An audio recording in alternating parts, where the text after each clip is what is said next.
Efendim Hamburg'dan herkese merhaba. Merhaba. Puslu bir günde Hamburg'a geldik. 3,5 saat İstanbul'dan uçtuk ve Kasım'da Hamburg'a geldik.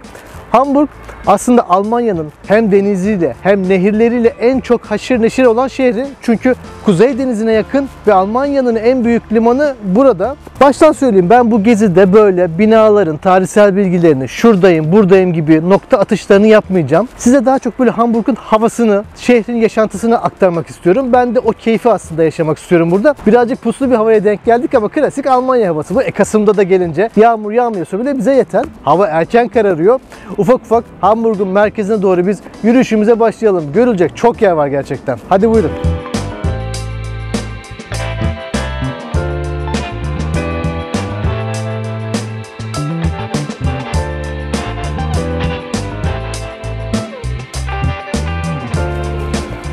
Şimdi otele valizlerimizi bıraktık. 20-25 dakikalık bir yürüme mesafesinde şehrin merkezi var. Oraya doğru yürüyoruz. Ama buraya gelirken bile etraftaki sokaklarda binaların, caddelerin çok temiz ve çok nitelikli binalar olması bizim çok hoşumuza gitti. Ve içinde çok fazla ağaç var. Bu yüzden bütün yerler yaprak dolu. Sonbahar renkleri, etraf sarı, yapraklar yerlere dökülmüş ama ne güzel ki çok ağaç var ve binalarda genel olarak böyle bir tuğla kimliği hakim durumda. Yenisinde de eskisinde de tuğla cephe kaplaması son derece fazla kullanılmış. Cephe düzenleriyle bir mimar olarak tabii ki ilk başta çok hoşuma gitti. Şimdi gelin meydana doğru devam edelim.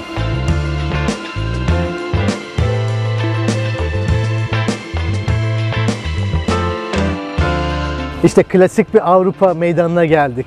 Geniş boşluklar ve etrafında tarihi, nezih, güzel binalar. Burası Hamburg'un aslında tam kalbi. Arkamda ünlü Rathaus binası var. Yani Hamburg'un belediye ve parlamento binası burası. Posta güvercinleri. Güvercinler de var etrafta. Hamburg aslında Almanya'nın 16 eyaletinden de birisiymiş. Arkada da o merkezi yönetimin binası var. Çok gösterişli bir bina. Bu binanın tarihini çok fazla detaylı bilmenize gerek yok ama böyle taş, cam, çelik bir bina gördüğünüzde 1800'lü yılların sonlarında yapıldığını bilseniz yeterli. Gerisi şehrin yaşantısını öğrenmeye kalsın bence. Şimdi onların Noel zamanı geliyor, yani Almanya'nın geliyor. O yüzden şimdi yanımızda inşaat yapıyorlar. Böyle kocaman bir ağaç yapacaklar. Şu an onun şeyini hazırlıyorlar, salonlarına. Zaten burası Rathaus Market diye geçiyor. Defterinin de tam söylediği gibi burası böyle Noel zamanı herhalde bir ay sonra böyle cıvıl cıvıl olacaktır. Binanın içine de girilebiliyormuş. Şöyle bir dolaşalım içinde, beraber nereleri görebiliriz diye.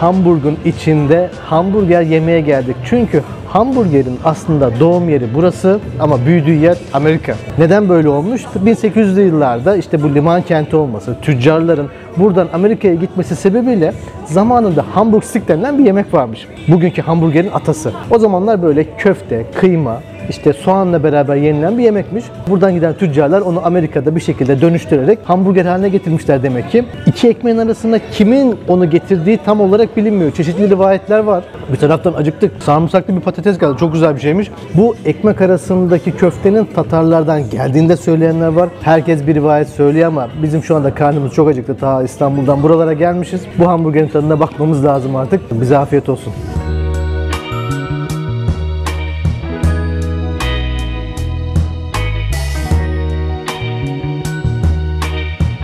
Hamburg'da gezerken su, nehir, göletler her zaman sizin yanınızda oluyor ve sizi yönlendiriyor aslında. Rathaus'un hemen karşısında bir nehir kolu var. Burası Alster Nehri'nin kolu ve arka tarafta da göletlere ulaşıyor. Bunun bir tarafı Eskişehir yani Alstadt diye geçiyor. Diğer tarafı da Yenişehir yani Neustadt diye geçiyor. Bu tip terimler bizim şehrimizde de vardır ya, böyle hani Eskişehir, kale içi, sur içi gibi terimler. O yüzden tarihi mekanlar nehrin bir tarafında, mağazaların, dünyaca ünlü markaların olduğu, hatta lokantaların olduğu restoranlar da bu tarafta oluyor.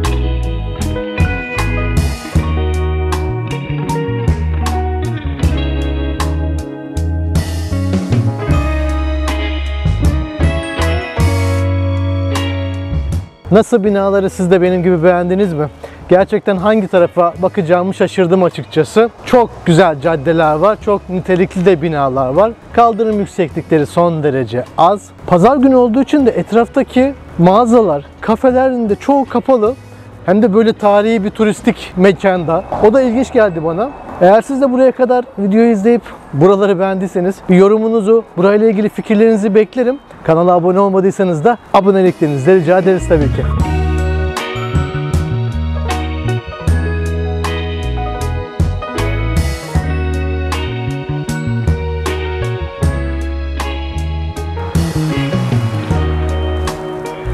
Şimdi bu modern binaların arasında birden ucu ta bulutların arasına varan devasa simsiyah bir kuleyle karşılaştık. Burası Aziz Nikola Kilisesi'ymiş zamanında, 1800'lerde. Ve bu kule zamanında dünyanın en yüksek yapısıymış. Ta ki 2. Dünya Savaşı'na kadar. Amerikan ve İngiliz Hava Kuvvetleri bu kiliseyi bombalıyorlar, yerle bir ediyorlar. Ve şu an sadece arkamızda gördüğümüz bu kulesi kalıyor. Kilisenin de bir kısmı hala ayakta, duvarları var. İşte bazı pencere boşlukları falan görebiliyoruz burada ama savaştan geriye kalanları çok iyi anlatıyor ve o yüzden de burası çan sesleri. O yüzden de içeride bir savaş müzesi var. Kulenin üstüne de çıkabiliyorsunuz. 5-6 euro gibi bir ücretle beraber üstten de Hamburg'un manzarasını seyredebilirsiniz. Ayrıca müzenin de içine girebiliyorsunuz ama biz bu avluyu seyretmeyi tercih ettik. Havada soğuk zaten, şimdi yukarıya çıkmayalım. Yarın şöyle bir manzara seyredeceğimiz bir yer var. Ama gerçekten çok etkili. Savaştan geriye kalanlar simsiyah bir şekilde burada kendini belli ediyor.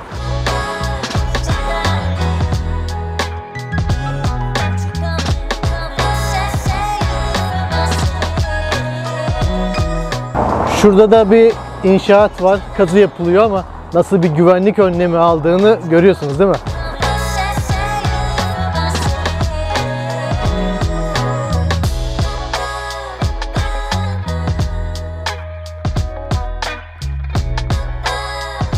Fark etmeden iyi yorulduk, iyi de üşümüşüz. Bugünkü son durağımıza gitmeden önce tam böyle derenin üstünde güzel sıcak bir kafe bulduk. Artık bir mola vermemiz gerekiyordu. Defne kendine sıcak çikolata söyledi. Ben bir filtre kahve, bir cheesecake söyledim. Burada tabii ki kuzeye yakın olduğumuz için gün de çok erken batıyor. 4.30 gibi hava kararıyor. Bugün böyle hem yol yorgunuyuz ama 4.30'a kadar hedeflediğimiz yerleri bitirmeye çalıştık. Bundan sonra bir rotamız daha kaldı. Kapalı bir yer ve Defne'nin de çok seveceğini düşündüğüm bir yer. Çikolata nasıl? Güzel. Yorumlara yazarım. Bize afiyet olsun.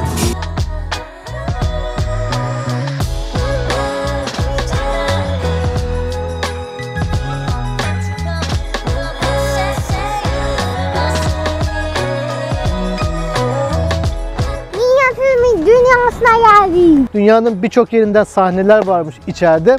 Böyle hareketli insan maketleri, tren maketleri, uçaklar vesaire. Pazar günleri de saat akşam 9'a kadar da açıkmış. Zaten hava kararıyor. En iyisi burada günü bitirelim ama bu içerideki dünyaya beraber keşfedelim. Burasını sadece çocuklar için yapılmış bir oyuncak müzesi zannetmeyin. İnanılmaz detaylarla işlenmiş, yaşayan minik bir dünya yapılmış. Özellikle de araçların hareketlerini izlemek gerçekten çok keyifli. Dağların içinden geçen trenler, otobüsler, F1 pistinde yarışan arabaları görünce şöyle biraz daha yaklaşıp en küçük detayları görmeye çalışıyor insan. Burada bir şehir kurmuşlar ama mesela bir Hamburg'u kurmuşlar ama Hamburg'daki bütün sokakların, bütün insanların her şeyin maketi var.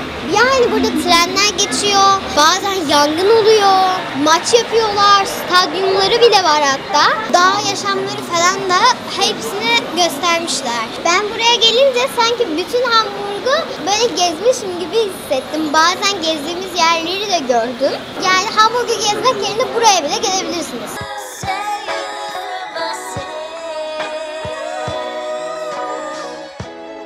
Burada hem gece yaşantısı hem de gündüz yaşantısı olarak bize 2 tane şehir sunuyorlar. Gece yaşantısında ışıkları söndürüyorlar.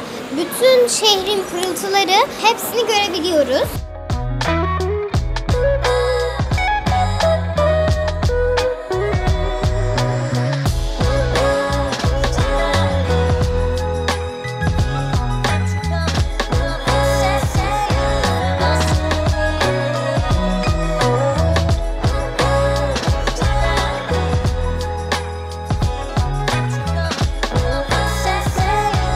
Kuzey Kutbu'na geldik. Yani geldik derken görüyoruz. Burada evlerin üstüne hep kristal gibi bir beyazla kaplamışlar. Çok soğuk olduğu için insanlar üstlerine montlar, bereler, onlara bile dikkat ederek yapmışlar.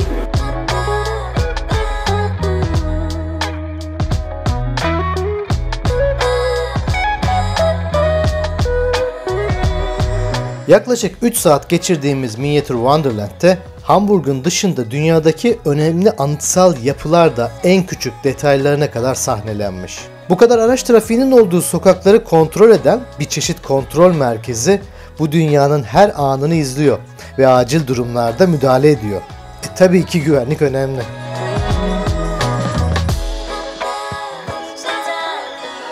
Gece ve gündüz sahneleriyle en ilgi çekici olan alanlardan birisi de havalimanları.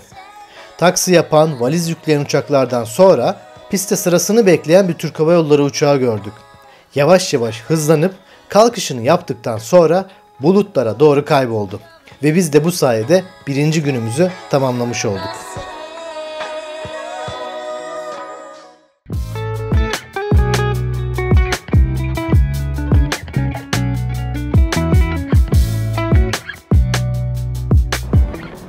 İkinci günden merhaba. Otelimizden yeni çıktık. Şimdi ilk rotamıza doğru yürüyoruz. Öncelikle söyleyeyim, otelimizden çok memnun kaldık. Böyle merkeze 15-20 dakikalık bir yürüme mesafesinde. İsmini açıklamalar kısmında paylaşacağım. Oteli alırken de bence kahvaltı dahil alın. Çünkü hem etrafta kahvaltı yapacak yer aramazsınız. Hem de kruvasan veriyorlar. Peyniridir, salatalık, domates, reçelleri var. Ama yemek yerken domuz etli olup olmadığını sorun. Artık Ben evet. sordum. Biz şimdi daha fazla üşümeden, kamerada da Nihan'ı daha fazla yormadan ilk rotamıza başlayalım, değil mi Defne?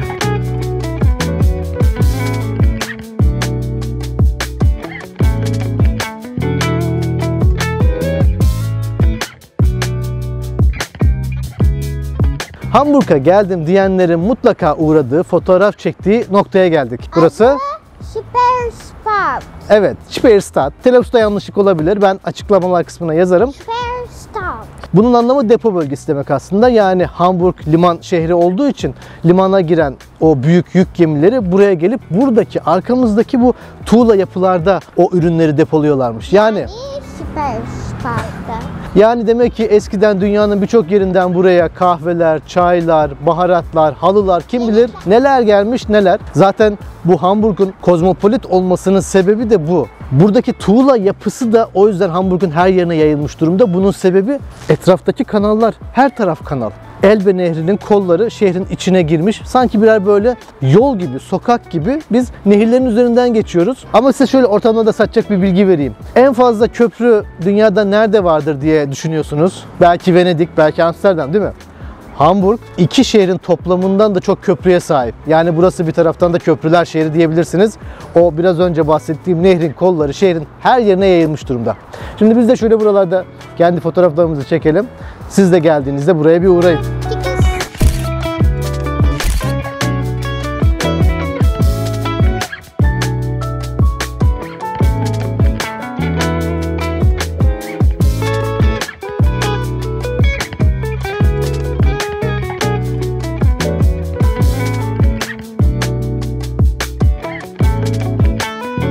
Burası da inşaat severlere gelsin. Nehrin, kanalın birkaç yerinde de restorasyonlar devam ediyorlar. Ve şöyle binaları korumaya almışlar.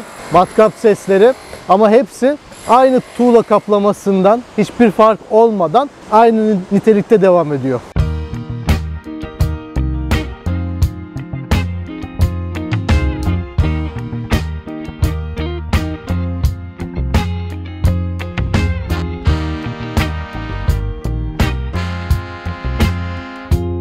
Yine kendimizi bir kafeye attık. Biraz önceki köprüler bölgesinden Hafen City kısmına geldik. Burası da Hamburg'un kentsel dönüşüm bölgesi. O eski liman bölgesindeki yapılar yıkılarak yeni modern binalar haline getirilmiş burada. İşte ofisler, iş merkezleri ve benzeri binalar var. Yine nitelikli binalar var ve artık Hamburg'un modern yüzünü de bir köprü geçtiğimizde ulaşabiliyoruz. Kahvelerimizi içelim, yolumuza devam edelim.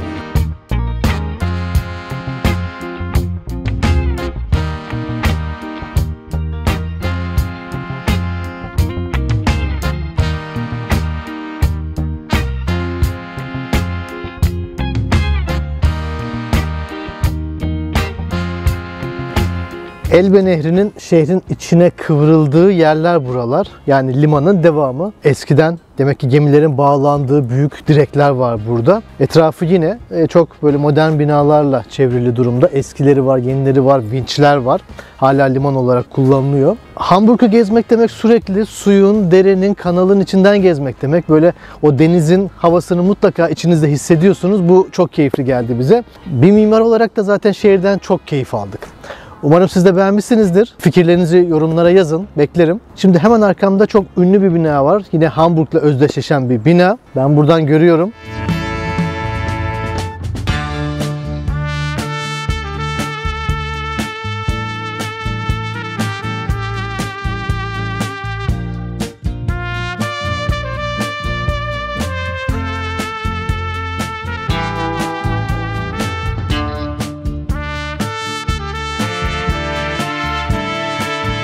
Ve şimdi de geldik Hamburg denince en fazla görsellerde karşılaştığımız ikinci yapıya. Elbphilharmonie binası. Biraz önceki liman bölgesinden yaklaşırken devasa yapısıyla zaten bizi çok etkiledi. Çok heybetli bir yapı.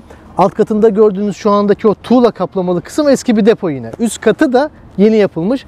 Mimarı Herzog de Meuron şirketi. Yapımı 10 yıl sürüyor ve ilginç bir bilgi, ilk başta yapım maliyeti bittikten sonra 10 katına çıkıyor. Bu tabii ki burada yaşayanların birazcık hoşuna gitmiyor ama bu tip yapılar bittikten sonra o şehrin ikonu haline gelirler. Aynı Sydney'deki opera binası veya işte Prag'daki dans eden bina gibi tarzındaki yapılar şehrin yapısına her ne kadar kontrast olsa da önemlidirler. Burada da binanın o tepesindeki dalga formu zaten limana ve Elb Nehri'ne bir selam çakıyor gibi. Hemen arada, yani o tuğlayla cam kısmın arasında bir teras kısmı var. Oraya ücretsiz çıkıp manzarayı seyredebiliyorsunuz. Bugün her ne kadar puslu bir hava olsa da biz de tabii ki çıkacağız.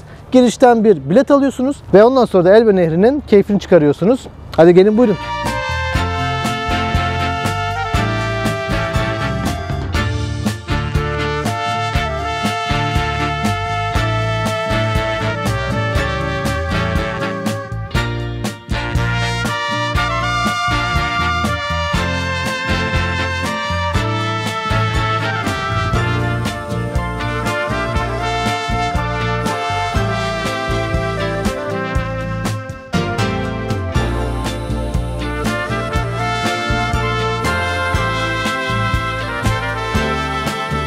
Hava biraz esiyor ama Elbphilharmonie'nin ortasındaki terasına çıktık. Bu binadaki filarmoni salonu da dünyada akustik açıdan sayılı yere sahip. Programına bakabilirsiniz. Geldiğinizde belki bir konsere katılabilirsiniz. Gerçekten manzara da çok güzel. Bugün biraz puslu ama bütün liman bölgesini ve bir tarafta da Hafenstraße tarafını çok güzel görebiliyorsunuz.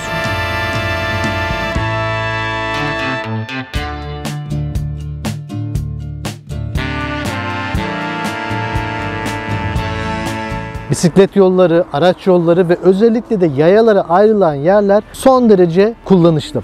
Tabii bunda en önemli faktör belki bu kadar gelişmiş olan bir şehrin nüfusunun 2 milyon olması olabilir. Bu kadar az bir nüfusta etraf çok sakin.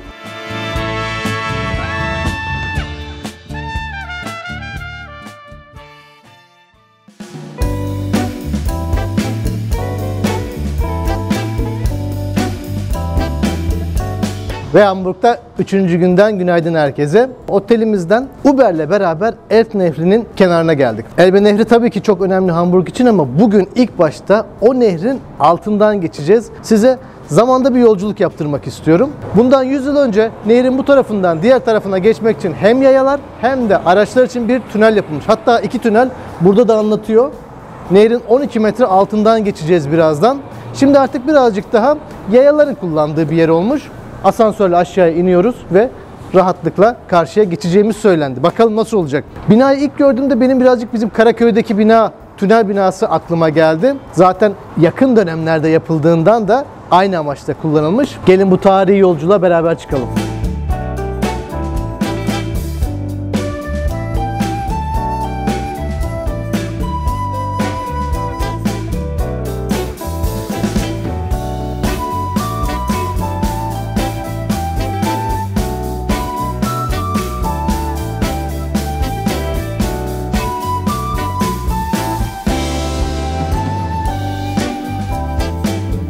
Asansörle aşağıya indik ve bir çeşit zaman tüneline geldik.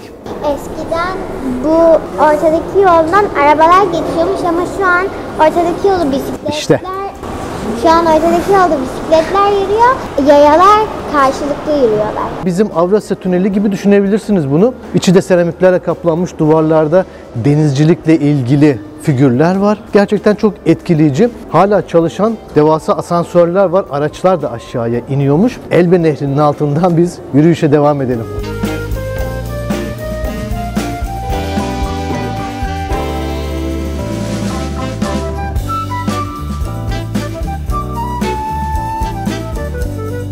Tünelden çıktık. Birkaç merdivenle artık nehrin kenarına yani limana geldik. Burada sıra sıra balıkçılar var. İşte sosisli yapıyorlar. Tabii burası muhtemelen yazın çok şenlikli bir yerdir. Şimdi hava çok soğuk olduğu için çok oturan yok ama yazın burada işte nehir kenarında balık yiyenler, bot turu yapanlar muhtemelen vardır. Biz kendimize birer patates çipsi aldık. Tadına bakalım. Birazcık patatesle ısınalım. Ondan sonra şöyle büyük gemilerin yanından devam edelim.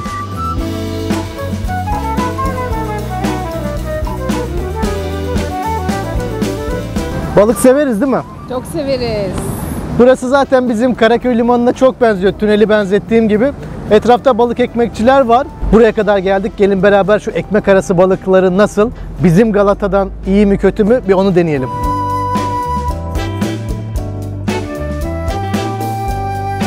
Çiğ balık da satıyorlar. Ben biraz da meraklı olduğum için sardalya balığı ve Norveç'in bu somon balığının arası bir kırmızı balık aldım. İşte soğanlı, salatalıklı.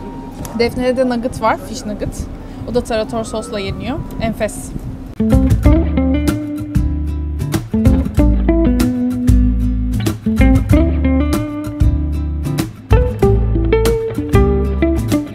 Üçüncü günde birazcık daha sakin bir şekilde Hamburg'u gezmeye başladık. Burası şehrin ortasında büyük bir şehir parkı. Planten und Blumen yani bitkiler ve çiçekler diye de bir ismi var. Sonbahardan dolayı etraf sarı kahverengi birçok yaprakla dolu. Avrupa şehirlerindeki bu devasa şehir parklarını çok seviyorum gerçekten. Meydanlar 1, bu parklar 2. Bunun birazcık yukarısında göletler ve Japon parkları varmış. O zaman ne yapmamız lazım? Böyle sakin sakin, keyifli keyifli yürümemiz gerekiyor.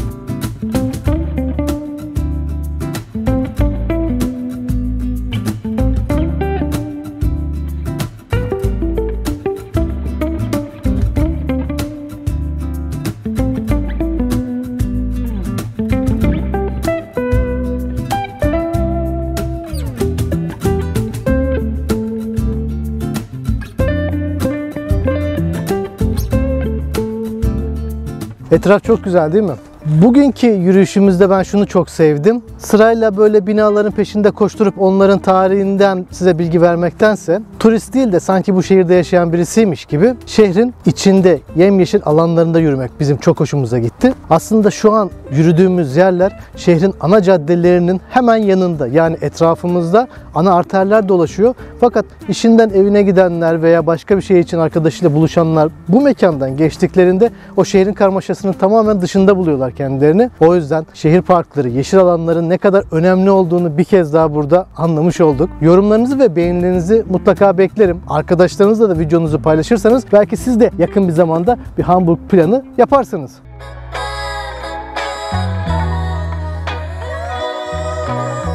Alster Nehri şehrin ortasından giriyor ve iki tane gölet oluşturuyor. Bir tanesi küçük Binnen Alster diye geçiyor. Bir de bunun bir arkasında Außen Alster var. O da dış kısım anlamında daha büyük bir göl.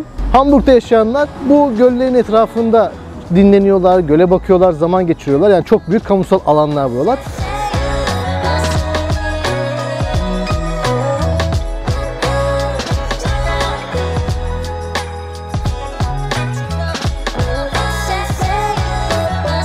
Binnen Alster kısmından yürüye yürüye diğer karşısındaki büyük göle Außen Alster tarafına geçtim. Ve turistik olan yerden artık birazcık da Hamburg'un içinde yaşayanların takıldığı bir yer burası muhtemelen.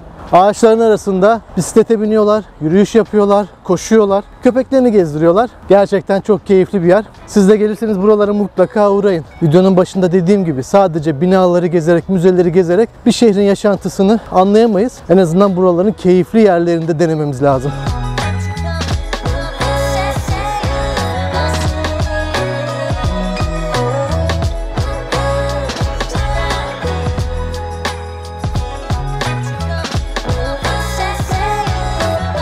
Üç gün boyunca Hamburg'da gezerken Etrafımızda ya bir göl, ya bir nehir, ya bir kanal gördük. Yani suyla hep iç içeydik.